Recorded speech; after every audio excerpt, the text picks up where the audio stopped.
Oi, eu sou Carlos Henrique Abud e no vídeo de hoje eu vou falar um pouquinho sobre as 7 tramas básicas onde podem se encaixar quase todas as histórias já criadas.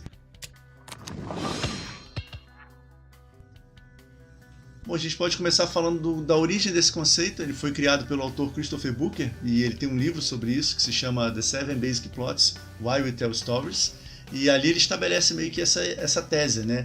De que todas as histórias que já foram feitas, ou ao menos quase todas elas, se encaixam nessas 7 estruturas básicas, nesses 7 arquétipos essenciais. E desde então esse conceito foi endossado por muita gente e é um material que aparece como objeto de estudo sempre que a gente vai procurar alguma coisa sobre storytelling em si. E como eu já fiz em vários outros vídeos, esse aqui é só uma apresentação desse conceito para quem ainda não conhece. Existe muita coisa sobre isso para se aprofundar por aí, pelo menos um livro inteiro sobre o assunto do próprio Christopher Booker, mas aqui eu vou apenas citar essas 7 tramas e falar um pouquinho sobre cada uma delas. Bom, vou começar pela trama mais fácil de todas, que é o bem vence o mal. Então, basicamente, a gente tem um herói lutando contra uma força opressora, contra um monstro, um vilão, uma grande ameaça.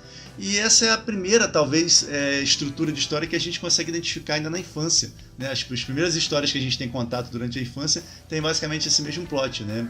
O bem vence o mal. E hoje em dia a gente tem isso muito presente nos filmes de herói, na série Star Wars e por aí vai, né? Bom, o segundo tipo de trama eu gosto de chamar de trajetória de sucesso, mas eu já vi muita gente escrever da miséria à riqueza. Eu não gosto muito dessa definição porque nem sempre o personagem vai estar em busca de riqueza, ele pode estar em busca de reconhecimento, por exemplo. Mas a estrutura básica é essa: o personagem sai de uma posição desvalorizada no grupo social onde ele está inserido e vai enfrentando os obstáculos um por um até finalmente atingir o topo. Mas isso pode ser num contexto de esporte ou mesmo dentro de uma hierarquia militar, onde ele vai subindo de posto aos pouquinhos, né? O terceiro tipo de trama todo jogador de RPG conhece, que é a missão importante. Então nessa, um indivíduo ou um grupo recebe uma tarefa que parece ser impossível ou muito perigosa ou muito além das limitações desse grupo ou do indivíduo, e os heróis não podem descansar enquanto essa tarefa não for cumprida. Esse é um dos jeitos mais fáceis que tem de se inserir um conflito numa história, e dependendo de como for feito, pode deixar no público a sensação de que aquilo foi forçado, né? De que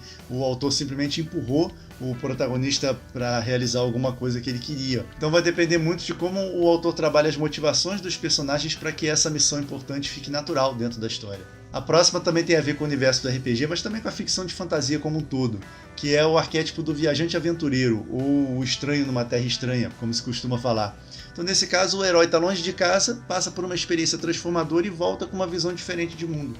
A quinta trama básica é a comédia e ela tem uma estrutura bem fácil de compreender, né? Simplesmente, através do caos, do mal-entendido, do engano, se gera um conflito e é também através da confusão que esse conflito vai ser resolvido.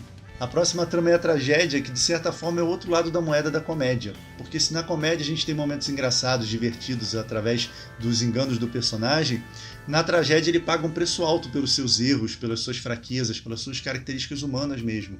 Então, frequentemente o público vai se sentir frustrado, vai sentir pena do personagem. E no final, muitas vezes a gente tem um momento de catarse. E a última das 7 tramas básicas estabelecidas pelo Christopher Booker é o renascimento. E nele o personagem passa por um processo de reconstrução através da resolução do conflito principal. Então geralmente ele começa a história sendo prejudicado de alguma forma e precisa repensar a vida dele a partir daí. E é interessante lembrar também que existem inúmeras obras com combinações de 2 ou mais desses tipos de trama. O Senhor dos Anéis, por exemplo, ele vai integrar ali o bem contra o mal, a missão, o viajante aventureiro e algumas outras ali se procurar direitinho. E se você for procurar material sobre esse assunto, provavelmente você vai se deparar com alguma coisa do Kurt Vonnegut, que estabeleceu 6 tramas essenciais e tem ali algumas diferenças básicas entre a visão dele e a do Christopher Booker. Depois, mais pra frente, eu faço um vídeo só sobre ele. E para fechar esse assunto, eu queria entrar numa questão que eu já ouvi mais de uma vez, que é a seguinte: se existem só 7 tipos de histórias básicas, é impossível a gente ser totalmente original?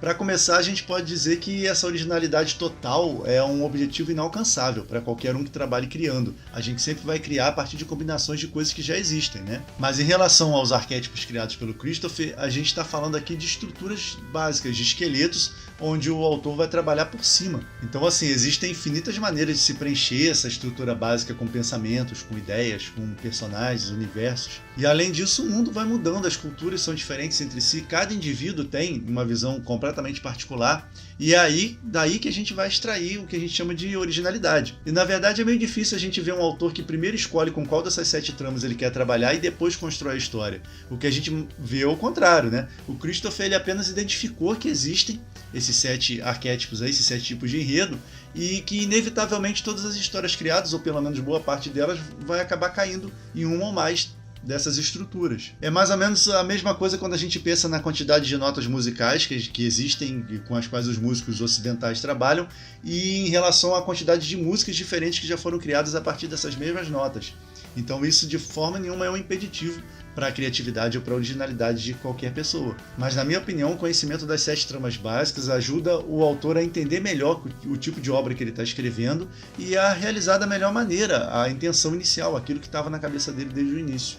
Então é isso, essas foram as 7 tramas básicas, conforme definiu o jornalista Christopher Booker. Lembrando sempre que se você gosta de escrever, aqui do lado tem a playlist com a 3ª temporada da nossa série de exercícios de escrita criativa, Planos em Prática. Era isso para o vídeo de hoje, abraços e até a próxima.